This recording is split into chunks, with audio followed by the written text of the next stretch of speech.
اگه نمیدونی چه کسی تازیان رو از ایران بیرون کرد، پس تا آخر این ویدیو با من همراه باش. وضعیت اشکانیان آشفته و به هم ریخته بود.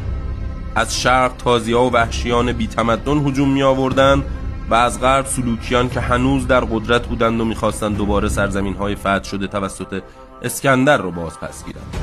در همین وضع اسفناک در قلب ایران شاهنشاهی ظهور کرد از اشکانیان که سپاهی قدرتمند آماده کرد برای مقابله با تازیان و سلوکیان. از طرفی سردسته تازیان را اسیر کرد و از سوی دیگر امپراتوری سلوکیان را. شاهنشاهی که ایران را پس از هخامنشیان بار دیگر به ابهت و قدرت خودش رسوند، مهرداد یکم اشکانی بود. اگه ایرانی هستی لایکو بزن و بفرست برای همه ایرانیان و ایران دوست، و برای آگاهی بیشتر از تاریخ خودت پیج کهندیار رو فالو کن.